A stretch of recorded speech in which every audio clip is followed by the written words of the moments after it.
If you want to win some free PSN or Xbox gift cards, all you gotta do is be subscribed to my channel, drop a like on this video, leave a comment down below, and don't forget to turn on notifications. Also, if you guys want to get your hands on some cheap Master Prestige accounts for any Call of Duty games, check out DigiZani. The link will be down in the description, and make sure to use code GOBLIN. Yo, what is up guys? It's the Goblin, and welcome back to another Call of Duty Black Ops 3 video. Today's video is going to be another episode of my How to Become a God or How to Get Better at Black Ops 3 series, one of the most loved series on my channel. If you guys could all drop a like on this video, 2,000 likes would be absolutely amazing, and that's always the goal with these videos. How this works is I answer questions that you guys put in the comment section down below. I answer them. You put the comments in the last video and I answer them here. Questions about how to improve and for tips and tricks at Black Ops 3. So if you want your questions or your tips to be answered in the next video, leave them down in the comment section of this video down below. Of course, subscribe, drop a like. Let's get into this. First question we have. Hi Goblin, I was wondering, when do you look at the map? Because every time I keep looking at the map, someone comes to kill me. So this is a very good question, and a question that I get quite often. All these questions in this video are ones that I've been getting quite often and I haven't really answered for a while. So when should you look at the minimap versus when should you look right in front of you? Now this comes more than ever. There's not really any way you can explain this to someone. It just comes with playtime. Now whenever you're going to expect an enemy up in your face or on your screen, you should of course always be looking right at the screen, because COD is a game of twitch reflexes. Whoever gets the first shot usually wins the gunfight. You want to be able to see the enemy, to focus in on them, and to hit the shots before they do. So you always want to be looking at the screen. At the same time, you have to be constantly checking the minimap, and I understand where that could be confusing to someone who hasn't really mastered that yet. It was very hard for me, I remember, when I first started playing Call of Duty. But basically, to put it simply, whenever you think there's going to be, or there's the possibility of enemies in front of you, look at right in front of you. Look at the enemies. Whenever you have a split second, look up at the map. It only takes half a second. So if you're in your own building, you're surrounded by teammates, you're pretty safe, look up at the map, and then you can look. What you really have to get good at is looking up at the map quickly while also keeping your vision on the screen, which is very hard to do, something that just takes time. Usually that's a safe way to start though. If you're safe, check the map. If there's enemies around you, be focused fully in on them. But you have to get quick at using that quick glance up and glance back. It does take some practice and does come with more play time. That's all I can say for that. Next question. How do you know when to use your specialist and keep up the good content? Now, this is a question I get a lot, and it depends on the different specialist weapons now and specialist abilities. For a weapon, you want to use it when you have the enemies trapped in an area. When you have the enemies all spawning around you, trapped in a sort of area, that's when the Scythe works best, the Tempest works best, the Purifier, all that stuff works best when you have the enemies trapped in an area. That's what I can say for that. Another thing about specialist weapons is they work very well when you have a hater up, because when you have a hater, you can see where everyone is on the map, and you can sort of take that load up time on the Purifier or on the Scythe or on the Tempest. They all have that short little load up time, sort of like an LV8 Basilisk, and you can use that to be able to kill the enemies. That's a tip for that. As far as specialist abilities, it personally depends on the ability. One like a heat wave should be used when you're in a tough situation up close. A camo can be used to either infiltrate the enemy spawn or to get out of the spawn when you're up too close to them. Combat focus, which is my favorite, I usually just pop it when I think I'm going to run into two or plus enemies, because if you get 2 kills with that thing, it's definitely very effective. That's when I use combat focus. Of course, different abilities for different times, but that's just some for the most common ones. It pretty, it kind of is common sense when to use your stuff. You want to use it when you can maximize the possibility of it, and when it can do the absolute most for you. That's when you want to use your specialist ability or your specialist weapon. Next question from Waffle Man. What gun can you use to rush the spawn? Now this is a good question. SMGs in this game are very strong, and they are very good for rushing spawns. If you want a gun that's consistent, that you can rush the enemy spawns, take out people with, there's a few that I like. My personal favorites for rushing the spawns would probably be the XMC, which is the MSMC, which is a DLC weapon that I just got, or the VMP. Those two you can always rely on to rush the spawns, even if they spawn a bit far back. they work very effectively. Other SMGs that I would say are good for rushing the spawns would be the Weevil is another good one because you don't really run out of ammo and you can constantly spray through enemies. And the Vesper is another good one to rush spawns. However, it has a bit more recoil and you need the enemies to be spawning in sort of a building area or something like that for the Vesper to be more effective. That's what I would say for those weapons are the best to rush spawns.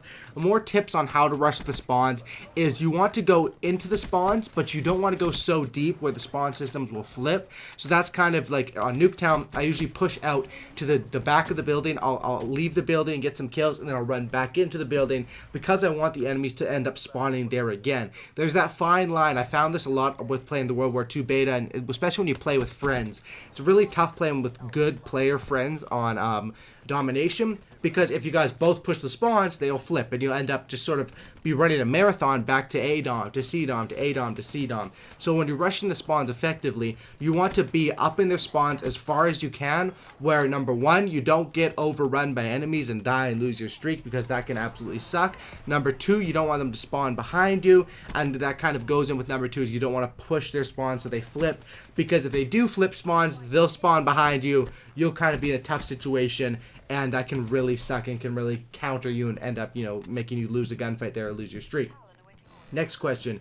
Yo, Goblin, thanks for the tips. I've got another question. When should you reload your gun? I've always reloaded after killing someone, thus losing the next gunfight due to my reload habit. Now, this is a common question also. If you do have a bad habit of reloading, I have this myself. I usually always run some sort of fast mags or extended mags. It just helps with it. The key to reloading and knowing when to reload comes from knowing your weapon and knowing what gun you use. So, if I'm using a gun like the M8, I know that I have however many bursts in that thing, 8 bursts or something like that. So I know that I'm going to be able to pick up multiple kills with people, and I don't really have to worry about the ammo in that one. Same with the Weevil. I know it has 50 bullets. If I'm using the Vesper with the high fire rate, 30 bullets in a magazine, I know no matter what, I have to reload after every single gunfight, so that's why I run fast mags with it. It sort of comes down to knowing your gun. What I recommend is surprisingly, I say you should reload after every single kill if you have the time and space available. Sometimes you do not, and that's why I personally like things that can help you with this. Fast mags, probably the most helpful. It makes your reload time, I think it makes it twice as fast or something like that. It makes it super fast. Fast mags.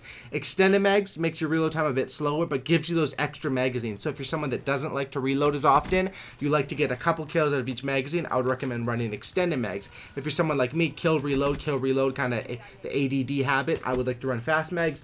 And if you're using a gun that can run out of ammo and kind of get you caught out with that, then I would usually recommend a secondary weapon with fast hands. Most notably the RK5 with fast hands. No problem, you can YY or triangle, switch out to that weapon, and that weapon can do a lot of damage for you. So those are things I can recommend to help with the reload habit. Reloading habit all comes down to how well do you know your gun. That's pretty much what it will come down to. Next question. What would be the easiest way to get headshots? And I want to address this because a lot of people ask me this. I guess people are still going for the camo, still going for dark matter. I know I've had dark matter for like almost 2 years now, but I need to get dark matter on the weapons, the new DLC weapons, so I'm going to be going for headshots. Now, the easiest way to get headshots on most guns is to play hardcore, simply for the fact that in hardcore you're going to get a one-shot headshot with pretty much every single gun, whether it's an SMG or whatever like that, and that's why that is the easiest way to do it.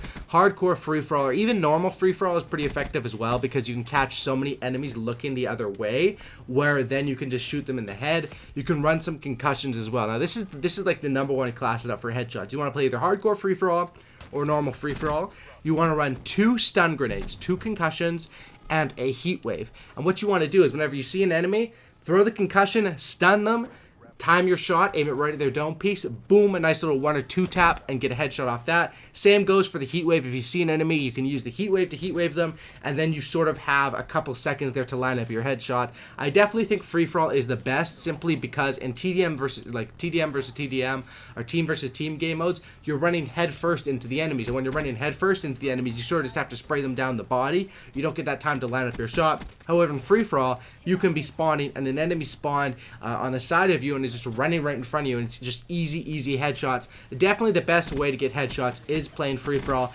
Hardcore works better for certain weapons.